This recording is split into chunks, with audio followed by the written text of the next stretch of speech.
So there's this psychological phenomenon that our mind does, and this often happens subconsciously. Like we are not aware that this is happening. And it goes by multiple different names. It can be called schemas. It can be called cognitive filling in or assumptive closure. It can be called attribution biases. Ultimately, they all have the same meaning. What it is just this mental shortcut that our brain does for us when our brains don't have the full story. So what our brains do is it fills in the blanks with the information that we don't know. So in other words, it makes these assumptions based on past schemas that we have. The problem with this is sometimes those assumptions are not accurate. Actually, more often than not, they are completely inaccurate. They are not factual. You can see how this can create lots of problems in relationships and business and in life.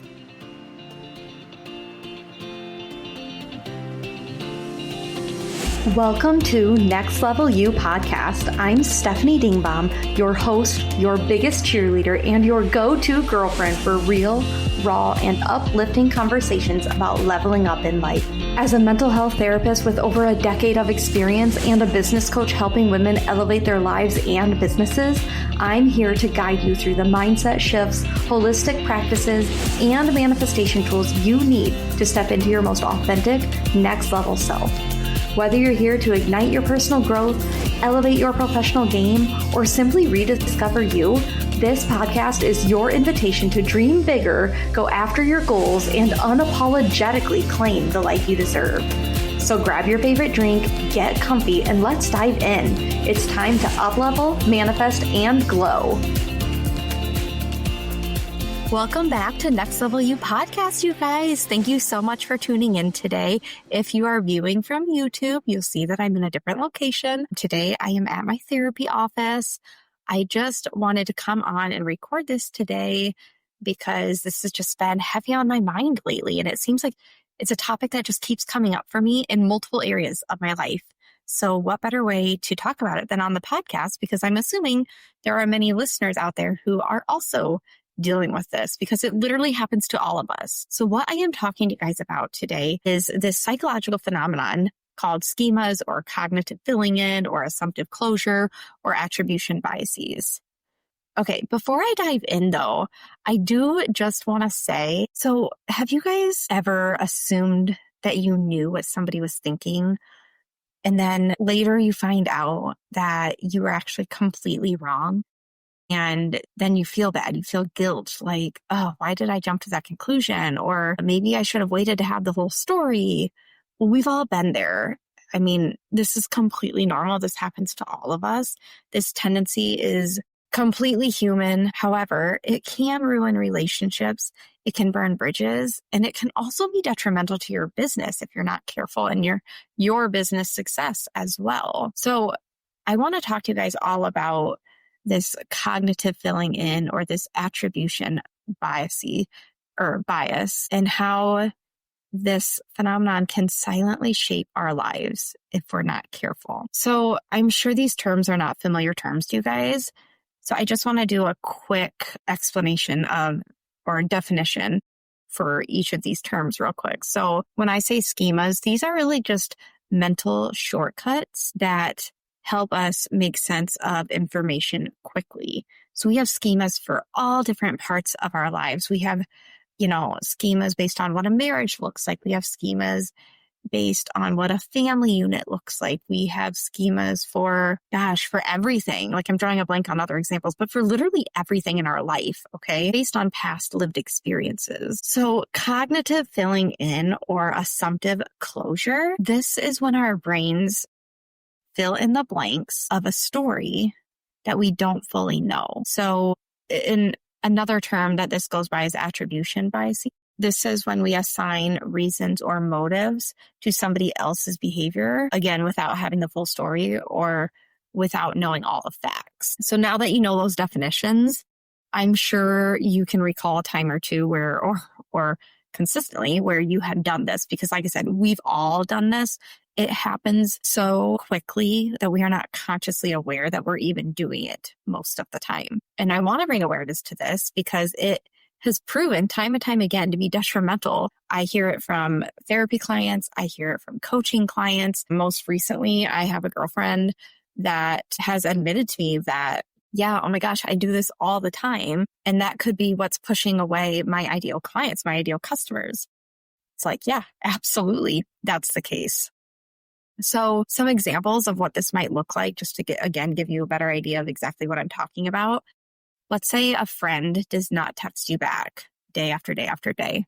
You assume that they're upset with you, but in reality, they're really just busy with work and life and motherhood and all the things, right? All the roles that they play.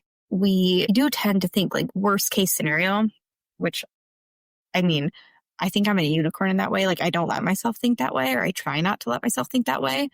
Most of society does though, unfortunately. Another example in business, a client doesn't respond to your email.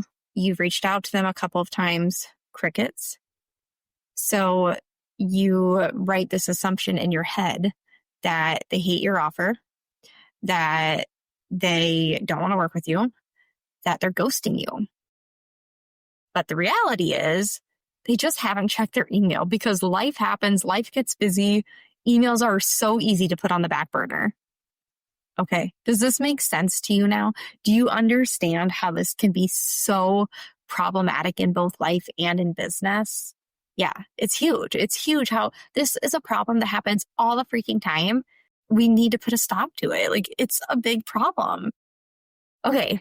So the reason I'm talking to you guys about this today is because I'm seeing time and time again how this phenomenon is actually causing unnecessary conflicts in relationships and in business. What I have seen both personally as well as with multiple clients is that when we let our minds run with these assumptions, we are potentially burning bridges. Another consequence of this is resentment builds, and then we develop anxiety inside. When you have somebody in your life personally who believes something because they're making this assumption, what I've noticed in business when this happens is letting your mind run with these often false narratives or false assumptions is damaging professional relationships. The false stories that are being created about clients are impacting how you show up with your current clients and then future clients hereafter. And then lastly, it's greatly impacting your confidence as well, because now you have this running script in your head that this client X is ghosting me, doesn't want to work with me. And so now moving forward, I'm carrying this imposter syndrome because if they don't want to work with me, who else is going to want to work with me? And that can be like an ongoing cycle that is so detrimental to your business growth. What I really want to emphasize for you guys today is that these assumptions that our mind is creating is our mind's way of trying to control the situation. But let's be honest, we really don't have control. We need to release that desire to want to be in control. We're actually trying to control uncertainty by making up these missing pieces. And so what I want to say to that is, and this is something I'm still working on today, though I feel like I'm getting a lot better at it, but it's something I continue to work at, is like, be okay with uncertainty. Get comfortable in the place with uncertainty. Just learn to embrace uncertainty. Okay. When you can learn to embrace it, you are going to feel better. You are going to feel more confident because uncertainty is all around us. So we need to learn to embrace it. We need to learn to be comfortable with it instead of trying to control every aspect of our lives.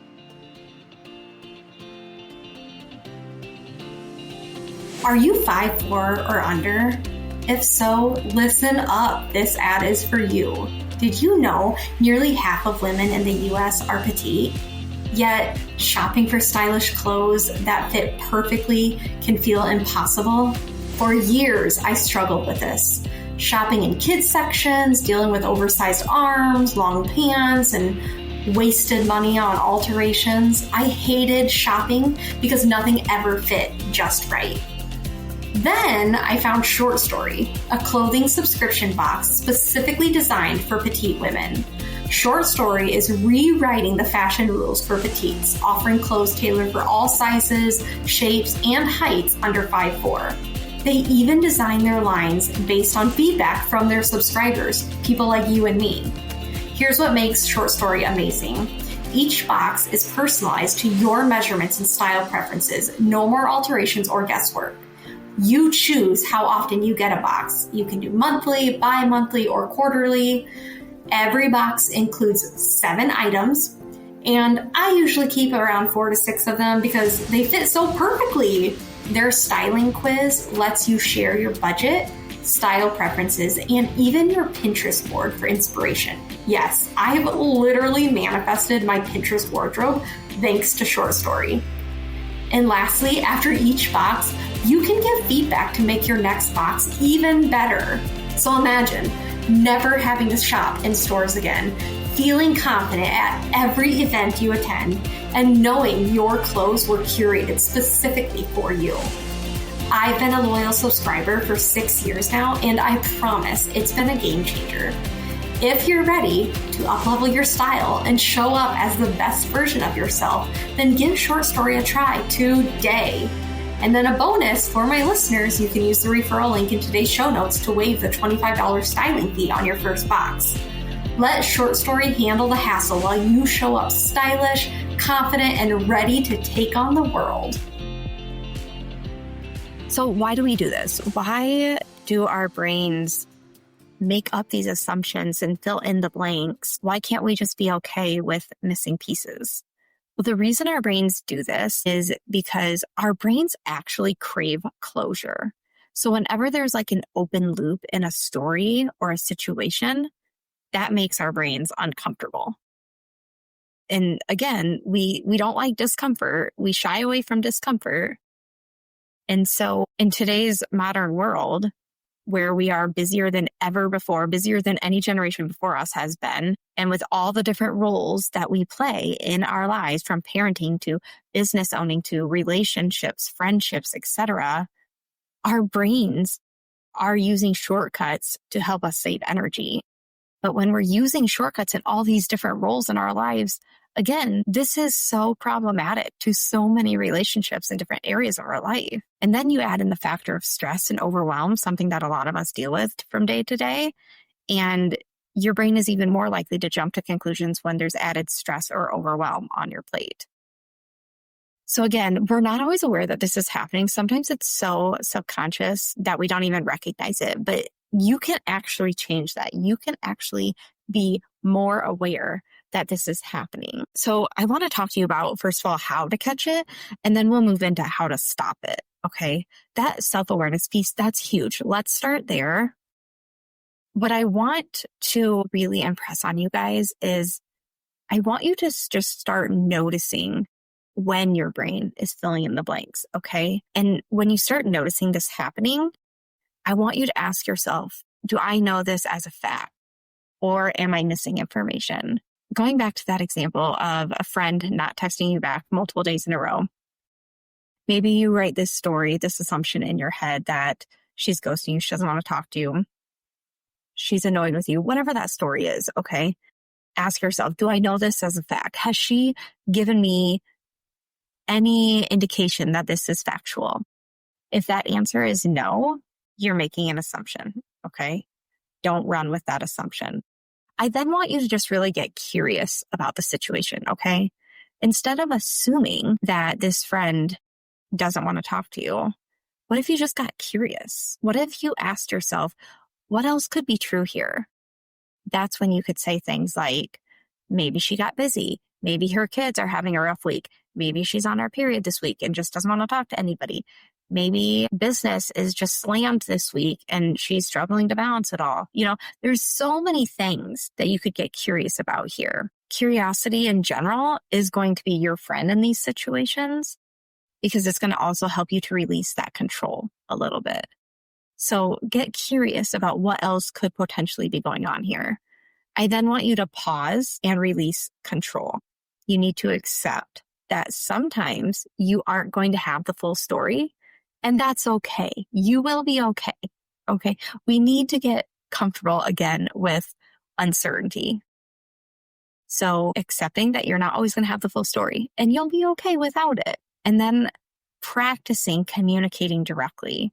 So instead of assuming, especially when it comes to relationships and business, have a direct conversation. So maybe the friend's not responding to a text. Try shooting her a phone call and just say, hey, I just want to make sure everything's okay. I haven't heard back from you. And then she's going to explain that, yeah, life just got busy. Nothing personal. So direct communication is going to be your friend as well. Some practices that I just want to encourage you to put into place along with these tips that I'm giving you is journaling on this topic, okay? I would specifically answer the question, where am I writing a story without all the facts? Currently in your life, where am I writing a story without all the facts? And then again, get curious and ask yourself, why was that the assumption that I jumped to? The assumptions that you jump to are a direct reflection of what's going on internally for you. So if you immediately jump to the assumption that this friend doesn't like you, that she's mirroring to you your own insecurities. So you need to dive into that a little bit. Why would you immediately assume that somebody doesn't like you? What is that insecurity that you're holding on to? Let's dive into that, journal on that, release that. Another practice is just the affirmation of, I release the need to know everything. I trust what is meant for me will be clear to me in time. Again, I release the need to know everything. I trust what is meant for me will be clear to me in time. One of the other things that I want to point out to you guys is that when we make the conscious choice to not assume, what we're doing in that moment is we're actually protecting our confidence. And that's huge. You're protecting your confidence, you're protecting your peace. And even more important, I feel, is you're protecting your relationships, because we can damage a lot of relationships the more we let our minds run with these often unfactual assumptions. I will say, as a business owner, when I don't let myself jump to these assumptions, to these conclusions, I'm actually more open to receiving opportunities and less likely to shut doors prematurely. I have heard from multiple friends who are business owners that when their mind jumps to conclusions like, these clients don't want to work with me, or these clients don't see value in me, or whatever that assumption is, they are actually subconsciously shutting doors without realizing it. So they're hurting their business, current business and future business success. They're hurting. So when you can get curious about, I wonder why these clients aren't getting back with me, or, I wonder why, I don't know, fill in the blank, whatever those assumptions are in your head, just get curious about them and understand there's probably more going on than meets the eye. And I just want to normalize this again, because we're all only human, right? So we all do this. Nobody is exempt from this. This is such a common phenomenon that we all do. Really get in the habit of training yourself to be grounded, to be compassionate, and that you are resilient. Because when we try to ground ourselves in that compassionate energy, you are less likely to jump to those negative assumptions. And I want to tie this all back to trying to be that best version of yourself, that next level version of yourself. The best version of you does not need to fill in the blanks, okay? The best version of you trusts, she asks questions, and she moves with confidence. So she's not letting her mind run amok with all of these negative assumptions, in other words. Okay. Again, I want to really impress on you guys that you're not unique in the fact that this happens to you, because this does happen to all of us. However, you can be unique and choose to be the one to not let this phenomenon continue to run your life. You can decide to take control back. You can decide, I'm going to be okay with uncertainty. It's okay if I don't have all the answers. It's okay if I'm not hearing back from people right away, or it's okay if I'm not hearing back from clients right away. There's a lot more going on than what meets the eye. By changing that inner dialogue, those assumptions are also going to change. And if that's something that you struggle with and you're a business owner like me, I really encourage you to DM me, because this is literally what I do in my coaching business is I help other female entrepreneurs with rewiring their subconscious beliefs, with improving their mindset as a business owner, manifesting their desires, things like that. So if this is something that you are consistently struggling with, let's have a conversation. Let's set up a clarity call and see if I'd be a good fit for you, because I guarantee this is hurting your business and your success. Okay, quick recap. We all fill in the blanks. None of you are unique in that way. We all do this. Your assumptions can cause conflict. It can cause stress, and it can cause missed opportunities, especially in your business. In general, try to be more aware of when this is happening for you. Try to be more curious about what else might be going on that you're not aware of. And try to be more direct in how you communicate in your relationships. Because practicing all of that, the awareness, the curiosity, and the communication, is what's going to help to stop this cycle. In turn, you're going to ruin less relationships as well. I really encourage you guys, just in general, to be okay not knowing the full story. You can move forward in business, in life, in relationships confidently, whether you know the full story or not. So just trust yourself enough to let go of that control. So I really want to just invite you guys to spend some time after listening to this episode and reflect on one area of your life where you've been maybe consistently filling in the blanks. And I really challenge you to replace those assumptions with curiosity this week. And then if you want, feel free to DM me and let me know how that goes for you. All right. Have a great rest of your week, guys. Until next time, I will talk to you guys all next week. Real quick before you go, I just want to thank you so much for spending a little time with me today. And congratulations on showing up for you. Every step you take to invest in yourself brings you that much closer to your next level self. And I'm so proud of you. If you loved this episode, share it with someone who could use a little inspiration, or take a screenshot and tag me on socials so we can keep spreading the next level you energy. Thanks again for tuning in, and I can't wait to see you in the next episode. Let's freaking go.